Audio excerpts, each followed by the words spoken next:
Hello दोस्तों, मैं गौतम कुमार अपने यूट्यूब चैनल गौतम मैथ पे आज हम लोग 10वां एक्सरसाइज 1.2 मैथ देखेंगे। जो कि क्वेश्चन पहला है, कहता है कि निम्नलिखित संख्याओं को अभाज्य गुणनखंडों के गुणनफल के रूप में व्यक्त कीजिए। तो इससे पहले भी हम लोग 1.1 चैप्टर कंप्लीट कर चुके हैं और सारा वीडियो अपलोड मेरा यूट्यूब पर है, गौतम मैथ चैनल पे। आज हम लोग इसको भी आसान से शब्दों में और आसान से भाषाओं में एकदम इजी वे में इस मैथ को हम लोग सीख जाएंगे। तो देखा जाए, इसका सॉल्यूशन करा जाएगा। तो बोलता है कि 140 का पहला अभाज्य गुणनखंड किया जाएगा। तो 140 इसका हम लोग अभाज्य गुणनखंड करेंगे। 2 से कितना और कट जाएगा? ये 70 बार में कटेगा। 2 से कितना और कट जाएगा? फिर ये 35 बार में कट जाएंगे। फिर 5 से कटेगा, ये 5 7 35। फिर 7 से काटेंगे इसका हम लोग, तो 7 से एक बार में कट जाएगा। अर्थात जब हम लोग कहा जाए तो 140 का अभाज्य गुणनखंड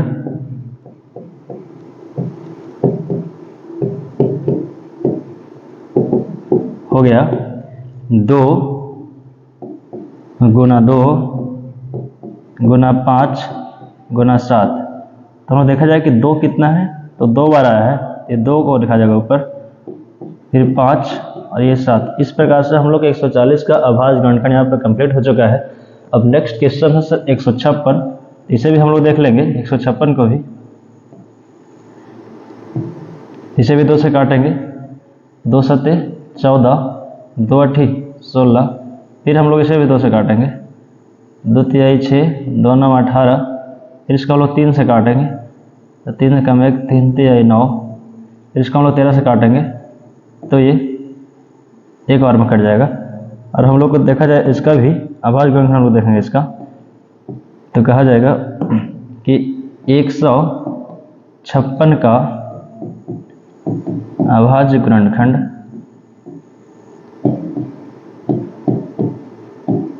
तो हम लोग 156 का अभाज्य गुणनखंड देख रहे हैं। 2 गुना 2 गुना 3 गुना 13। अर्थात इसमें भी 2 बार आए हैं, तो इसका 2 का पावर चढ़ जाएगा, 3 गुना 13। अब तीसरा क्वेश्चन कहता है कि 38 25।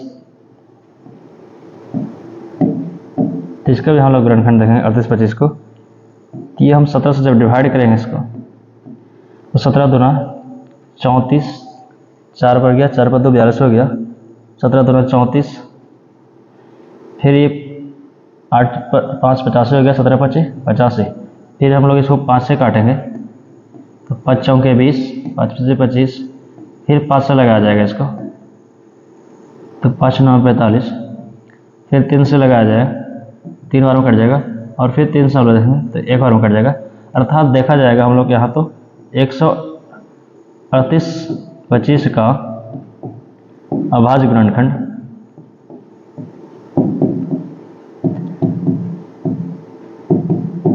तो यहाँ हो जाएगा हम लोग का 38 225 का अभाज्य गुणनखंड 17 गुना 5 गुना 5 गुना 3 गुना 3।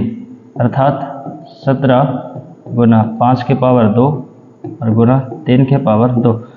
इस प्रकार से हम लोग को अभाज्य गुणनखंड की विधि से हम लोग यहाँ पर 3 क्वेश्चन को सॉल्व कर चुके हैं, 140, 156 और 38 25। अब हम लोग नेक्स्ट क्वेश्चन है 5005। तो हम लोग इसको देखेंगे। अगले पेज पर जाना। चौथा क्वेश्चन कहता है 5005। तो हम लोग इसको भी देखेंगे, 5005 को भी देखेंगे हम लोग। तो इसको हम लोग 13 से डिवाइड करेंगे, तो 13 3 39, 3 बार लग जाएंगे और बच जाएगा ये 11। 13 8 74 से, और 13 8 74 तो हो गया, तो यहाँ पे ये 5 लग जाएंगे। ठीक, तब 11 से लगाएंगे इसको। 11 3 33, 5 हो गया, 11 5 55। फिर इसे हम 5 से डिवाइड करेंगे, 5 7 35।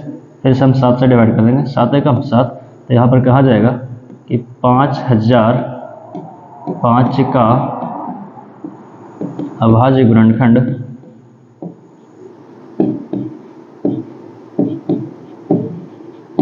तो 5005 का अभाज्य गुणनखंड इस प्रकार आता है कि 13 गुने 11 गुने 7।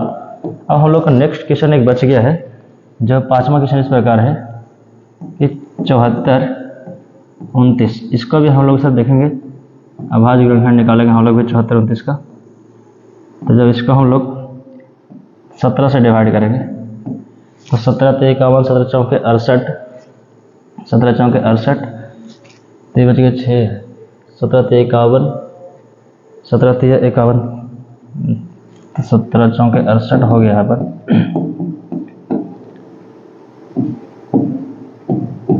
6 तो ये सर 2 निकलेंगे, तो 17 तो 34, 17 तो 51, 1 और फिर 2 हो गया, तो 17 7 17 50 50 से 2 तो 17 7 19 से, अर्थात ये इतना हमारा पूर्ण डिवाइड हो जाएगा। अब हम लोग इसको लगाएंगे तो सर हम लोग इसको जब लगाएंगे तो 7 3 10 4 14, अर्थात ये 19 से जब इसको हम लोग लगाएंगे तो 19 दूना 38 और 19 दिया 57, और जब इसको हम लोग 23 से डिवाइड करेंगे तो 23 एकम 23, अर्थात ये भी हमारा पूर्ण बन चुका है। अब लिखा जाएगा कि सर 74 29 का अभाज्य गुणनखंड, तो 74 29 का अभाज्य गुणनखंड हम लोग को हो जाएगा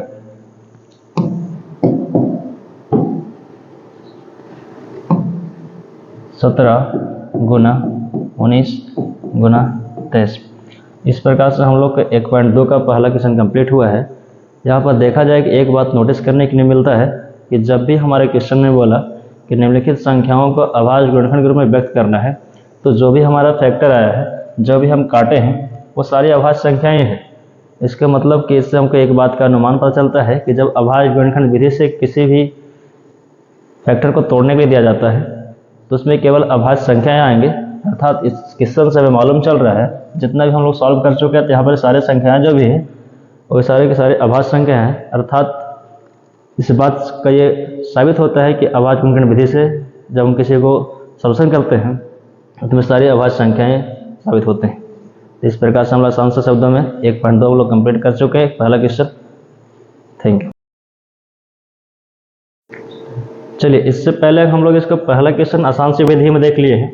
अब हम लोग को इसका दूसरे क्वेश्चन की प्रगति पर है, इसे भी हम लोग आसान तरीके से सीखेंगे। इसमें क्वेश्चन में कहा है कि इस जो दिए गए जो फैक्टर हैं इसका एचसीएफ और एलसीएम भी ज्ञात करना है, और उसके बाद जो फैक्टर दिए गए उसके गुणनफल करके, और उसके बाद भी हम लोग को देखना है कि एचसीएफ और एलसीएम के गुणनफल के दोनों के बराबर आ रहा है या नहीं। हम लोग को इसको सिद्ध करना है और जांच भी करना है। तो देखा जाए पहला 26 और 91 का एचसीएफ निकालेंगे हम लोग। तो 13 से काटेंगे इसको, 13 दूना 26 और 13 सत्ते 91। जब ऐसे फैक्टर में सर अब नहीं लगते हैं तो एचसीएफ का रूल होता है कि जो भी संख्याएं दी रहे या जितनी संख्याएं होती हैं वो सारे के सारे जिस हम नंबर से विभाज्य कर रहे हैं उससे वो कटना चाहिए। और जब नहीं कटता है तो जो केवल बाहर में अंक आए वही आंसर इसका एचसीएफ हो जाता है। तो इसका एचसीएफ 13। अब हम लोग इसको एलसीएम ज्ञात करते हैं। तो सर एलसीएम ज्ञात करते हैं हम लोग इसको, तो 26 और 91, तो 13 से 13 दूना 26, 13 सत्ते 91। अब हम लोग नहीं कट रहा है। यहाँ पर एलसीएम का रूल करता है कि कोई भी दो अंक विभाजित होना चाहिए जिस नंबर से हम विभाज्य कर रहे हैं। अर्थात इसमें कोई भी अंक 2 से विभाजित नहीं होगा। 2 से काटेंगे तो 2 ही केवल कटेगा, और 7 से काटेंगे तो केवल 7 ही कटेगा। तो ऐसे स्थिति में सर हमारे एलसीएम में सारे अंक जो गुना हो जाते हैं, जिसको हम गुना करेंगे 13 गुने 2 गुने 7, अर्थात 13 दूना 26 और 26 होते 182 हो जाएंगे। अब हम लोग को जांच करना है, इसमें लेंगे अब जांच।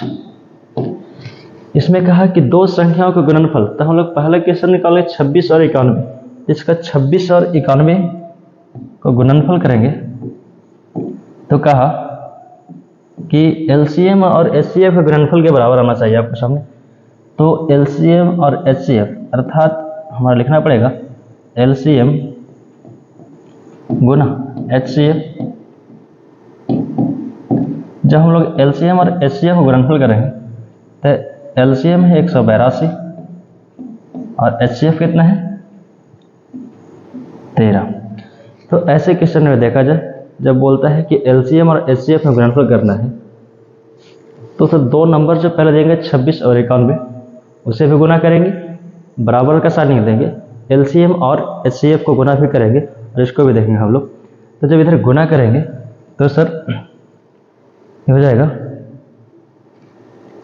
26 से कम 26 23 66 और इधर भी गुना हम लोग करेंगे तो इधर कितना हो जाएगा 26 26 23 66 अर्थात इधर भी 23 66 और इधर भी 23 66 अर्थात ये इति सिद्धम हो चुका है, इति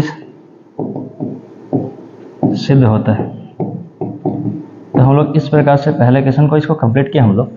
अब नेक्स्ट क्वेश्चन आगे रहेंगे 510 और 92, इसको भी हम लोग ठीक इसी ढंग में करेंगे और इसी वे में करेंगे इसको भी हम लोग। तो 510 और 92 कैसे हम लोग याद करेंगे, तो इसके लिए हम लोग नेक्स्ट पेज पर चलते हैं। 510 और 92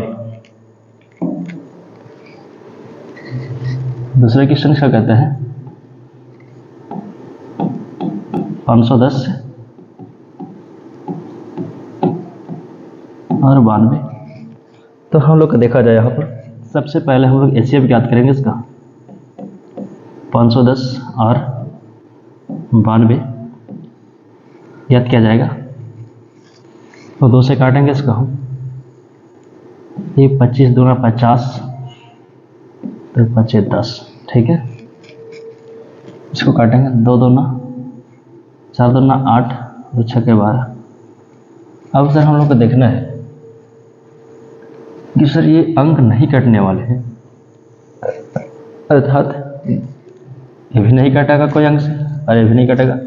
इसमें देखा जाए कि सर दोनों संख्या जब नहीं कट रहा है एक ही अंक से, तो ऐसे स्थिति में बाहर के जो अंक केवल आते हैं वही हमारा एचसीएफ हो जाते हैं।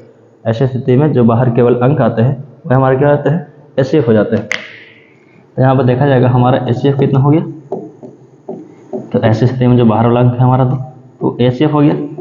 लेकिन अगला क्या कहता है कि इसका एलसीएम ज्ञात करना है, तो हम लोग 510 और 92 का एलसीएम भी ज्ञात करेंगे हम लोग।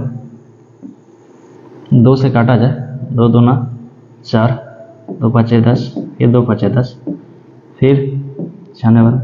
फिर वैसे ही परिस्थिति आ गया कि कोई भी एक अंक से जब काटेंगे तो एलसीएम का यह रूल होता है कि कोई भी संख्या, एलसीएम की रूल होता है कि कोई भी संख्या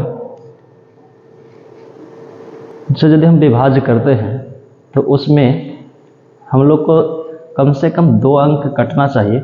इसमें हमारे कोई अंक यहाँ पर ऐसे 2 अंक नहीं कटेंगे जो एक ही संख्या से विभाजित करेंगे। तो हम लोग तो ऐसे परिस्थिति में हम लोग क्या करते हैं एलसीएम को गुना कर लेते हैं 2 गुने 255 गुने 46। तो हम लोग देखेंगे 2 गुने 255 गुने 46 करने पर ये कितना मान आता है।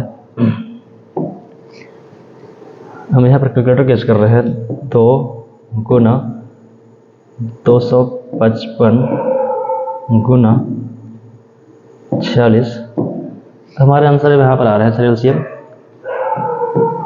23,460। अर्थात अब हम लोग को आगे देखना है, जांच करना है कि अब पहले भी क्वेश्चन में हम लोग इसको पहले भी क्वेश्चन में जांच किए थे, अभी इस क्वेश्चन में जांच करेंगे सर। अब जांच करेंगे इसको तो 510 गुने 92 बराबर एलसीएम गुना एचसीएफ। तो जो हमारा यहाँ एलसीएम और एचसीएफ आया उसका यहाँ पर हम लोग को गुणनफल करना पड़ेगा। तो हमारा एलसीएम 23,460 आ चुका है, 23,460, और एचसीएफ हमारे पास 2 आया है। ठीक है, अब इधर भी हम लोग का सर 510 गुना 92। अब दोनों का हम गुना करने का प्रयास करेंगे। दोनों के जब हम लोग गुना करने का प्रयास करेंगे इसको, तो यहाँ से देखा जाए, जब हम लोग इसको गुना करने का प्रयास करेंगे तो देखा जाए, मैंने इसको गुना करेंगे तो 510 गुना 92 तो 46,920 46,920 आता है। और एक इसका गुना करेंगे 23,460 गुना 2, 23,460 गुना 2 करेंगे तभी 46,920 आते हैं। अर्थात देखा जाए कि सर इसको हम लोग गुना करें तो 46,920, और इधर भी हम लोग गुना किए तो 46,920, अर्थात हमारा 2 अंक जो दिया गया था उसका भी गुणनफल 46,920 आया, और जो हमारे पास एलसीएम और जो एचसीएफ निकल के आया था उसका भी गुणनफल करने पर हमारा 46,920 आता है। तो इसी प्रकार से भी इति सिद्ध होता है। ये दूसरा कंप्लीट हो चुका हम लोग को। अब हम लोग का नेक्स्ट क्वेश्चन है, अब हम लोग तीसरा क्वेश्चन की ओर प्रगति करेंगे। हम लोग तीसरे क्वेश्चन की ओर प्रगति करेंगे। तीसरा क्वेश्चन है 300, तो तीसरा क्वेश्चन है 336 और 54, 336 और 54 है। तो हम लोग को इसको भी निकालना पड़ेगा सर। तो 336 और 54 का हम लोग भी ऐसे अब ज्ञात करेंगे। इसे 2 से डिवाइड करेंगे तो 2 एकम 1, 16 बार में सर होगा, 16 दूना 32, फिर 8 दूना 16, फिर और 27 दूना 54। अब इसे सर हम लोग 3 से डिवाइड करेंगे तो 3 5 15, 3 6 18, 3 9 27। अब ये विभाज्य नहीं होंगे। क्यों? क्योंकि सर ये एचसीएफ का रूल है कि किसी भी संख्या से जब हम लोग विभाज्य करते हैं तो एचसीएफ में जो भी फैक्टर दिए गए हैं वो सारे के सारे कटने चाहिए। अर्थात अब इसको सर एचसीएफ में क्या करते हैं कि इसका हम लोग जो भी बाहर का अंक आता है, ऐसी स्थिति में केवल बाहर वाला अंक को ही एचसीएफ माना जाता है। जैसे बाहर में अंक ये है तो हमारे यही एचसीएफ हो जाएंगे, अर्थात 2 तिहाई 6 एचसीएफ है सर इसका। लेकिन हम लोग नेक्स्ट पोजीशन में कहते हैं कि नहीं, इसका हम लोग को भी एलसीएम निकालना है, तो एलसीएम के प्रोसेस में चलेंगे। तो अगला कहता है 336 और 54, तो इसका भी हम लोग एलसीएम को निकाल कर देखेंगे। 2 से काटेंगे इसको, 27 और कट जाएगा ये। फिर भी इसको 3 से हम लोग काटेंगे, 3 5 15, 3 6 18, 3 9 27। अब ऐसा परिस्थिति आता है एलसीएम में कि एलसीएम में कहता है कि कोई भी अंक से यदि हम इसको विभाजित करते हैं तो कम से कम उसे 2 फैक्टर कटना चाहिए, तभी एलसीएम का रूल होता है। अन्यथा जब 2 फैक्टर ही नहीं कटते हैं कम से कम, तो वो सारी संख्याएं को गुना कर दिया जाता है, तो एलसीएम होता है। तो देखा जाए हमारा पे यहाँ एलसीएम 2 गुना 3 गुना 56 गुना 9। अब हम लोग इसको हम लोग जब गुना करेंगे तो देखा जाएगा 2 गुना 3 गुना 56 गुना 9, तो हम लोग आता है 30 24, अर्थात इसका एलसीएम हम लोग आ गया सर 30 24। अभी हम लोग को सर एचसीएफ निकला इसका 6 और एलसीएम इसका निकला 30 24। अब हम लोग को जांच करना है। अब जांच करेंगे, अभी जांच, क्योंकि हम लोग क्वेश्चन में बोल चुका है पहले ही कि जिस संख्या का आप एचसीएम और एलसीएम निकाल रहे हैं उसको गुणनफल भी कीजिए, और जो आंसर आता है एचसीएफ और एलसीएम उसको भी गुणनफल कीजिए, और देखिए कि क्या दोनों आपस में बराबर आते हैं या नहीं। तो हम लोग देख लेंगे सर, हमारा यहाँ पर नंबर था 336 और ये 54, और दूसरा क्वेश्चन था हमारे पास दूसरा HCF और LCM गुणनफल होगा। तो सर HCF गुना LCM, तो HCF हमारे पास आ चुके हैं 6 और LCM हमारे पास कितना आ चुके हैं 30 24, अर्थात हम लोग इसको गुना करने का प्रयास करेंगे। इसको जब गुना करने का प्रयास करेंगे तो 30 24 गुना 6 ये आता है 18,144, और अंक को गुना करने का प्रयास करेंगे 336 गुना 54, तो भी हम लोग का आता है 18,144, 18,144, अर्थात इस प्रकार से हमारा भी जांच हो चुका और ये पूर्ण क्वेश्चन कंप्लीट हो चुका है। इति सिद्ध हो चुका है, ये इति सिद्ध होता है, और ये हमारा तीसरा क्वेश्चन पूर्ण रूप से कंप्लीट हो चुका है।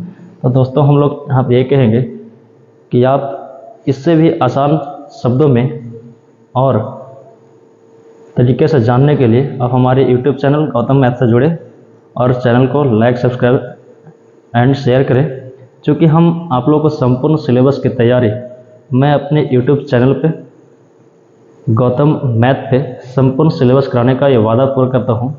और मैं अभी से लगातार प्रत्येक वीडियो आपको चैप्टर वाइज कहीं भी किसी प्रकार की वीडियो में दिक्कत नहीं होगा, और मैं दावा करता हूँ कि सारी वीडियो क्लास 10th का अपने YouTube चैनल गौतम मैथ पे कंप्लीट कराऊँगा। थैंक यू दोस्तों। चलिए हम लोग 2 क्वेश्चन कंप्लीट कर चुके हैं। अब नेक्स्ट क्वेश्चन के प्रगति पर हम लोग हैं। अब तीसरा क्वेश्चन हम लोग यहाँ पर सॉल्व करना है। तो इसको भी हम लोग सर बिल्कुल आसान, एकदम कहा जाए तो सर एकदम आसान सी भाषा में और आसान से शब्दों में हम लोग इसको सीखेंगे। तो अभाज्य गुणनखंड विधि द्वारा निम्नलिखित पूर्णांकों के HCF और LCM ज्ञात करना है। तो देखा जाए, इसको हम सबसे पहले HCF निकालना चाहते हैं। तो 12, 15 और 21। तो HCF का यह रूल कहता है कि जिस नंबर से आप विभाज्य कर रहे हैं उस नंबर से जितना भी फैक्टर दिए गए हैं HCF में निकालने के लिए वो सारी की सारी संख्या विभाज्य होना चाहिए।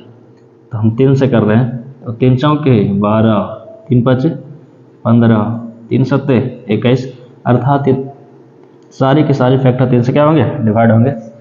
अब सर नेक्स्ट पोजीशन में हम 4 से डिवाइड करते हैं, 5 से डिवाइड करते हैं, 7 से डिवाइड करते हैं, तो केवल सिंगल डिजिट डिवाइड होंगे, अर्थात हमारे ये HCF का रूल यहाँ पर लागू नहीं कर पाएगा। तो ऐसे परिस्थिति में जब हम HCF निकालते हैं तो हमारे जो बाहर के मान आते हैं केवल ये जो केवल ये हैं, ये HCF हो जाते हैं। तो हमारा HCF कितना हो गया है 3। अब अगर हम लोग इसका क्या निकालेंगे LCM। तो 12, 15 और 21, इसका हम LCM निकालेंगे। तो 3 चौके 12, 3 5 15, 3 7 21। LCM का रूल ये कहता है कि कोई भी संख्या जो LCM में दिया गया है और 2 अंक जिस अंक से विभाजित करते हैं कम से कम तो 2 अंक कटना चाहिए। तो हम 4 से विभाजित करेंगे, 5 से विभाजित करेंगे, 7 से विभाजित करेंगे, तो ये सिंगल डिजिट कटेंगे, अर्थात इसमें भी LCM को रूल के फॉलो नहीं करता हुआ, अर्थात यहाँ पर 2 अंक डिजिट नहीं कोई काटेंगे। तो ऐसे परिस्थिति जब हमारे सामने आता है तो LCM में ये संख्याएं सारी गुने हो जाती है। 3 गुने 4 गुने 5 गुने 7। तो हम लोग इसको सर गुना करेंगे। 3 चौके 12, 12 25 60, 60 में 7 से गुना करेंगे तो 420 आ जाएगा ये। तो ये एकदम आसान से आसान शब्दों में सीख चुके हैं हम लोग इसको। अब हम लोग नेक्स्ट क्वेश्चन की ओर बढ़ेंगे। दूसरा क्वेश्चन कहता है कि 17, 23 और 29। तो 17, 23 और 29 का हम लोग जब HCF निकालते हैं 17, 23 और 29, तो HCF में सर हम लोग को पता है कि दी गई संख्याएं सारी की सारी संख्या डिवाइड होना चाहिए। तो इसमें कोई भी सारी संख्या डिवाइड नहीं होगी, इस नंबर से भी विभाजित करेंगे तो केवल 17 से काटेंगे तो अंक कटेंगे, 23 से काटेंगे, 29 से काटेंगे तो सिंगल डिजिट होंगे, अर्थात इसमें कोई भी संख्याएं ऐसी नहीं है कि जो तीनों डिजिट काट देंगे सर इसको।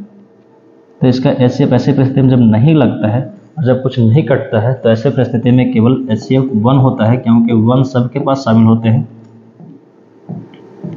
इसका HCF 1 हो गया।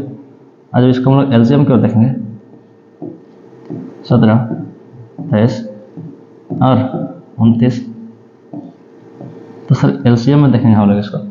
तो LCM में क्या रूल कहता है कि कम से कम कितना अंक, 2 अंक कटना चाहिए। तो फिर भी यहाँ 2 अंक नहीं कटेंगे। तो जब ऐसा स्थिति आता है कि जब कोई अंक नहीं कटता है तो ऐसे स्थिति में LCM में सारे के सारे अंक क्या होते हैं, आपस में गुना हो जाते हैं।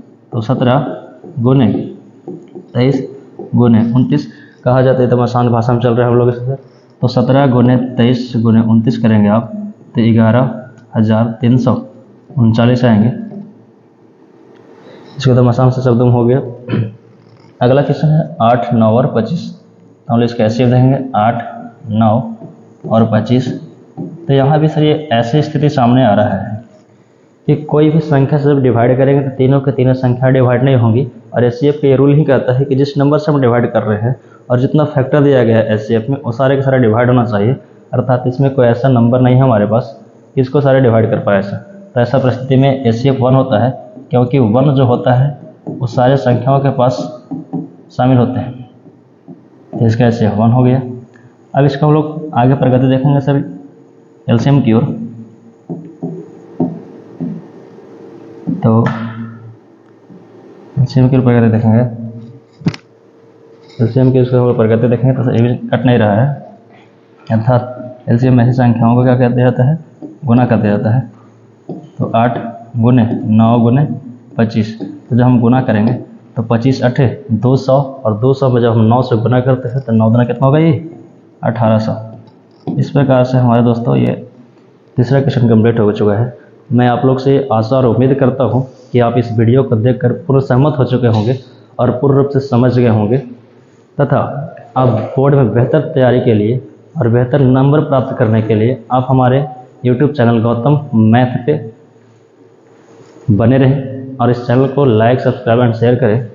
क्योंकि मैं आप लोग को ये बोल चुका हूँ कि सारी सिलेबस 10th क्लास का मैं अपने YouTube चैनल पर कंप्लीट कराऊंगा। और यदि बोर्ड एग्जाम में आप बेहतर करना चाहते हैं तो हमारे वीडियो को और हमारे YouTube चैनल पर लगातार बने रहें।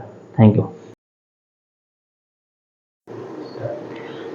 चलिए अब हम लोग क्वेश्चन नंबर 4 की ओर हैं। 3 क्वेश्चन के पीछे हम लोग कंप्लीट कर चुके हैं। अब क्वेश्चन नंबर 4 यह प्रगति पर है। कहता है कि HCF 306,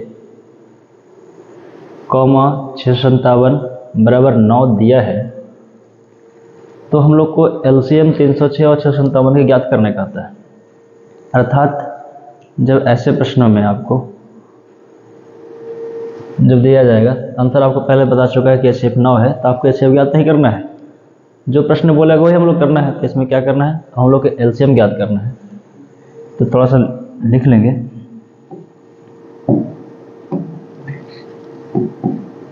दिया हुआ है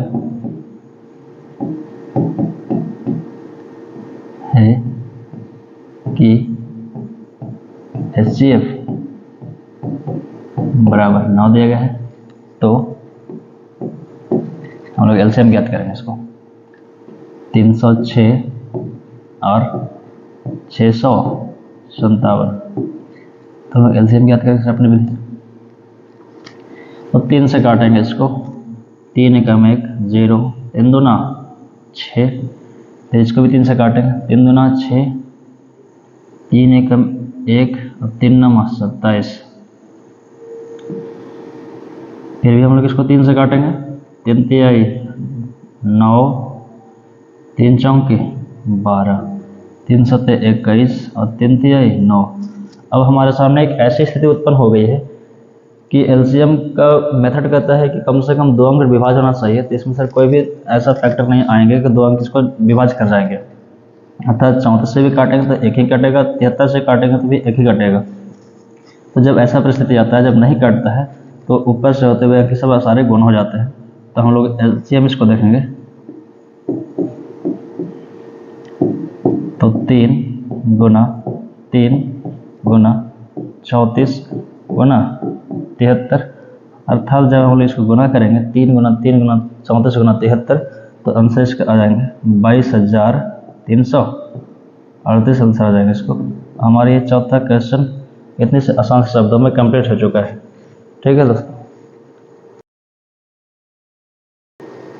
चलिए अब हम लोग क्वेश्चन नंबर 5 में है। कहता है कि जांच कीजिए कि क्या किसी प्राकृत संख्या n के लिए 6 की पावर n अंक 0 पर समाप्त हो सकती है। तो ऐसा परिस्थिति में हम लोग को देखना चाहिए। कहता है कि सर 0 पर समाप्त कब होगा। तो यहाँ पर दिया गया है कि आपको प्राकृत संख्या। तो प्राकृत संख्या का परिभाषा हम लोग को जानते हैं कि गिनती की सारी संख्याएं जो 1 से लेकर अनंत की ओर जाती है वो सभी सारी संख्याएं क्या कहलाती है, प्राकृत संख्या कहलाती है। अर्थात प्राकृत संख्या में 0 शामिल नहीं होती है। तो हम लोग देखेंगे, कहता है किसी संख्या n के लिए 6 की पावर n अंक 0 पर समाप्त होगी। तो हम लोग जब किसी भी संख्या को 0 पर समाप्त होना चाहते हैं तो उसके अभाज्य गुणनखंड में कम से कम एक बार 2 गुना 5 का रूप जरूर होना चाहिए।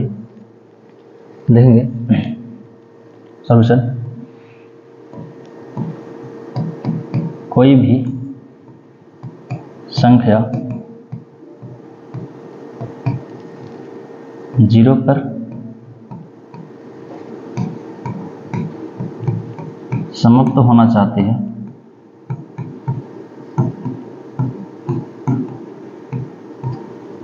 तो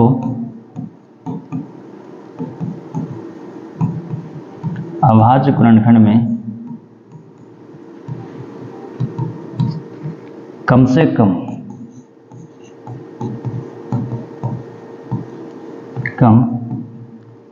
2 गुना 5 एक बार जरूर होना चाहिए।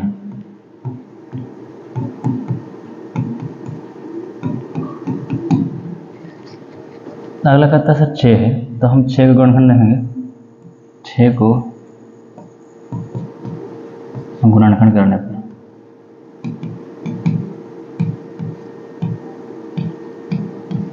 तो 6 का जब हम लोग गुणनखंड करेंगे तो 2 तिहाई 6, 3 एकम 3, अर्थात 6 का गुणनखंड किया हम लोग तो आया 2 गुना 3। तो ये 0 पर समाप्त नहीं होंगी, क्योंकि हम लोग को पहले बता चुके हैं कोई भी संख्या 0 पर समाप्त होना चाहती है तो अभाज्य गुणनखंड में कम से कम 2 गुना 5 एक बार जरूर होना चाहिए। तो देखेंगे, अर्थात ये संख्या 0 पर समाप्त नहीं हो सकती है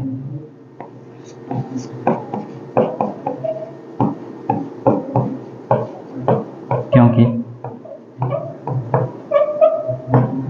2 गुना 5 का रूप नहीं है किसी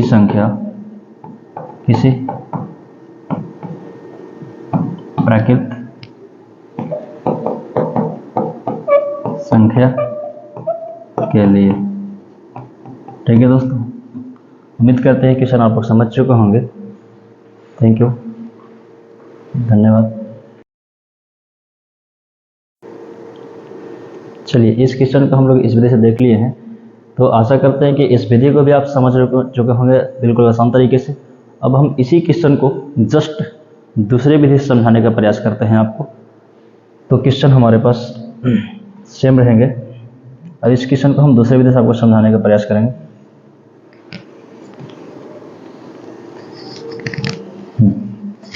तो देखा जाए, सबसे पहले क्वेश्चन में कहा है किसी प्राकृत संख्या के लिए n। तो हम लोग को चूंकि मालूम है कि प्राकृत संख्या जो होती है 1 से लेकर अनंत की ओर जाने वाली संख्या प्राकृत संख्या कहलाती है। अर्थात 1 से लेकर अनंत की ओर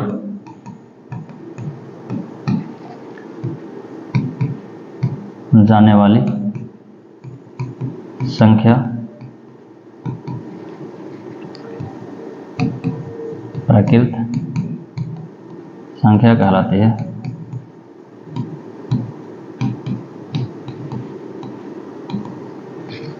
मतलब हम लोग जानते हैं कि गिनती की जितनी भी सारी संख्याएं होती हैं वो सब में क्या होती है, प्राकृत संख्या। तो हमारे प्राकृत संख्या को n के रूप में क्या है, तो यहाँ पर देखा जाए n बराबर प्राकृत संख्या के रूप में क्या होते हैं, 1 होते हैं, 2 होते हैं, 3 होते हैं, डॉट डॉट डॉट डॉट अनंत तक जाएंगे, मतलब कभी प्राकृत संख्या की सीमा समाप्त नहीं होती है। तो यहाँ देखा जाए क्वेश्चन करता है 6 की पावर m के रूप में, जो कि 6 की पावर n के रूप में। तो हम 6 की पावर n जहाँ पर क्या है, तो n जहाँ पर है प्राकृत संख्या, यदि हम 6 की पावर 1 रखते हैं पहले, तो 6 की पावर जब हम 1 रखेंगे तो हम 6 को 1 बार गुना करें तो 6 आंसर आएगा। अगला यदि 6 के पावर हम 2 रखेंगे तो 6 को 2 बार गुना करना पड़ेगा हमें, तो 6 गुने 6 36 आएगा। तीसरा 6 के बाद यदि हम 3 रखते हैं तो 6 गुने 6 गुना 6 अर्थात ये 216 आएगा।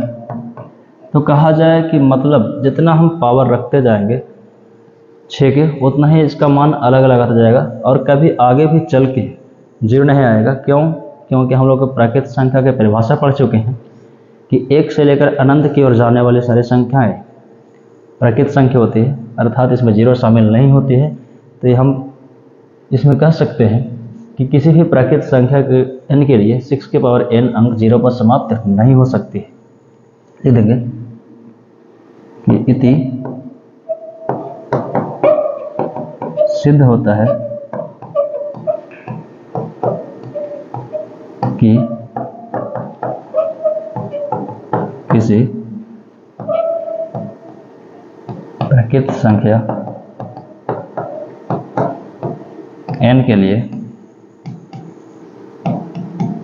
किसी प्राकृत संख्या n के लिए 6 के पावर n अंक 0 पर समाप्त नहीं होगी या नहीं हो सकती है। ठीक है दोस्तों, तो आप देखिए इस क्वेश्चन को हमने 2 विधता को समझाने का प्रयास किया और दोनों एकदम आसान से शब्दों में समझा चुके हैं आपको, क्योंकि आप लोग को प्राकृत संख्या का परिभाषा बचपन से रटते आ रहे हैं। तो आशा करते हैं कि क्वेश्चन में आपको पूर्ण सहमत से और समझने में आया होगा और इस वीडियो को भरपूर देखिए। ठीक है, थैंक यू। चलिए अब हम लोग इसको क्वेश्चन नंबर 6 की ओर हैं। अब नेक्स्ट क्वेश्चन प्रगति पर हम लोग हैं। इसको देखना है, कहता है कि व्याख्या कीजिए कि 7 गुने 11 गुने 13 प्लस 13 और 7 गुने 6 गुने 5 गुने 4 गुने 3 गुने 2 गुने 1 प्लस 5 भाज्य संख्या है क्यों। तो हम लोग को सबसे पहले इस क्वेश्चन में जिक्र किया कि सर भाज्य संख्या है, ये आंसर बता चुका है हम लोग को कि यह है भाज्य संख्या, लेकिन क्यों है ये साबित करना है हम लोग को। हम लोग जानते हैं सर भाज्य संख्या की परिभाषा कहता है कि जिस भी संख्या का गुणनखंड करने पर उसका गुणनखंड 2 से अधिक प्राप्त होते हैं तो सारी संख्या क्या होती है, भाज्य संख्या होती है। अर्थात हम लोग इसी रूल को फॉलो करते हुए इसे बना लेंगे, चूँकि हम लोग जानते हैं कि जिस संख्या का गुणनखंड, जिस संख्या का गुणनखंड 2 से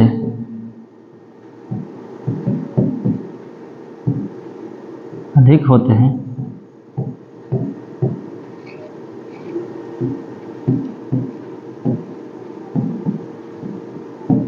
भाज्य संख्या कहलाते हैं। तो देखा जाए हम लोग क्वेश्चन यहाँ पे है कि 7 गुने 11 कहता है 7 गुने 11 गुना 13 और प्लस 13 और 7 गुना 6 गुना 5 गुना 4 गुना 3 गुना 2 और गुना 1 प्लस 5। तो जब हम लोग को इतना का गुना करेंगे 7 गुने 11 गुने 13 और प्लस 13, तो हम लोग को जब इसको गुना करते हैं 7 गुने 11 गुने 13 तो आएगा इतना गुना करने पर 1001 और ये प्लस 13। अब इसको हम लोग सर जब और लिखेंगे अच्छा, हम लोग इतना भी गुना करेंगे, 7 गुने 6 गुने 5 गुने 4 गुने 3 गुने 2 गुने 1, इसको गुना करने पर आएगा 5040 और ये प्लस 5। अब देखा जाए 1001 में जब 13 हम लोग ऐड करेंगे, जोड़ेंगे, तो कितना हो जाएगा 1014 और ये कितना हो जाएंगे 5045। तो कहता है कि सर इसको हम लोग को देखना है कि भाज्य संख्या है या नहीं, अर्थात सिद्ध करना है हम लोग। तो इसको हम लोग फैक्टर करेंगे सर, 2 से काटेंगे, 2 बचे 10, बन लगेगा 0, 2 7 14, 3 से काटेंगे,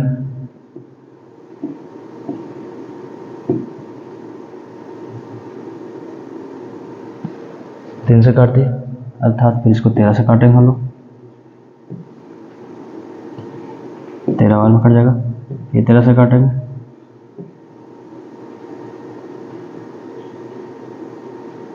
एक और में कट जाएगा, और इधर इसका भी फैक्टर करेंगे हम लोग 5045 का भी, तो हम लोग 5 से काटेंगे तो 945 से हो जाएगा। फिर हम लोग इसको सर काटेंगे,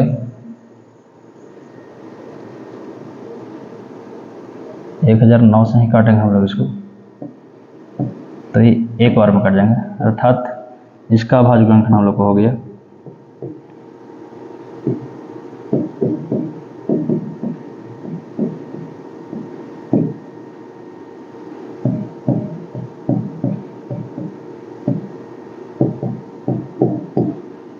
2 गुने 3 गुने 13 गुना 13 और इसका भाज्य गुणनखंड हो गया हम लोग को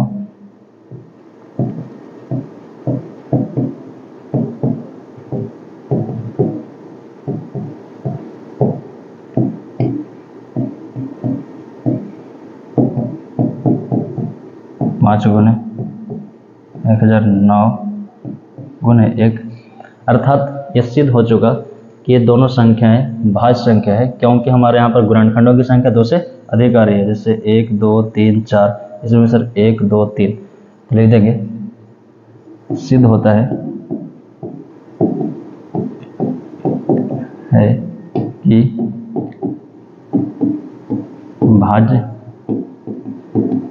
संख्या है, क्योंकि गुणनखंडों की संख्या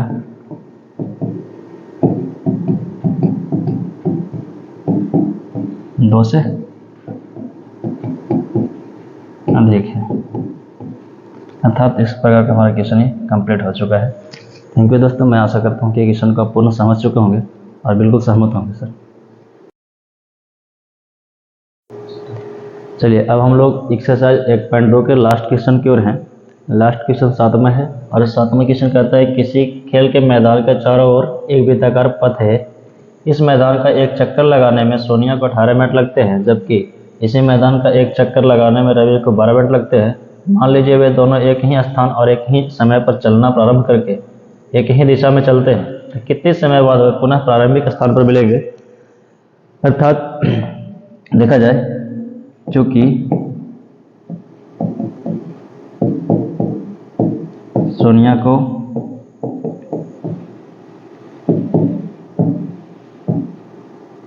एक चक्कर में 18 मिनट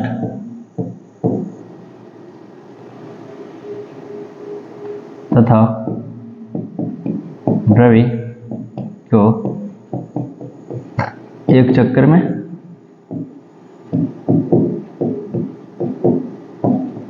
12 मिनट लगते हैं। कहा जाए कि सोनिया नाम की एक लड़की है जो इस फील्ड को एक चक्कर मार रही है, तो उसको एक चक्कर पूरा करने में 18 मिनट का समय लग जा रहा है, और रवि कुमार इसी फील्ड को एक चक्कर लगाने में 12 मिनट का समय ले रहा है। अर्थात कहा जाए, कहता है कि वे दोनों एक ही स्थान और एक ही समय से चलना प्रारंभ करते हैं, मतलब समय भी फिट है और स्थान भी फिट है, लेकिन दोनों को दौड़ने का जो क्षमता है अलग अलग हो जा रहा है। कोई बहुत जल्दी दौड़ जा रहा है और कोई लेट से दौड़ रहा है। अर्थात ऐसे स्थिति में हम लोग जब कहता है कि प्रारंभिक स्थान पर कब मिलेंगे, तो उस स्थिति में हम लोग दूसरे क्वेश्चन को सर क्या निकाल देंगे, इसको एलसीएम निकाल देंगे। तो 18 और 12 का एलसीएम निकालेंगे। 2 नाम 18, 2 छक्के 12, 3 से निकालेंगे, 3 तिहाई 9, 3 दूना 6। अब एलसीएम का विधि लॉक हो चुका है। एलसीएम विधि कहता है कि 2 अंक मिनिमम कटना चाहिए, तो अब नहीं कट रहा है, तो ऐसी स्थिति में एलसीएम क्या होते हैं, सारे गुने हो जाते हैं। 2 गुना 3 गुना 3 गुना 2, अर्थात गुना करने पर आता है 2 तिहाई 6, 6 छक 36 मिनट। यही हमारा आंसर है। अर्थात सोनिया और रवि को फील्ड को एक चक्कर पूरा करने में एक ही समय और एक ही स्थान पर दोनों 36 मिनट पुनः मिल जाएंगे।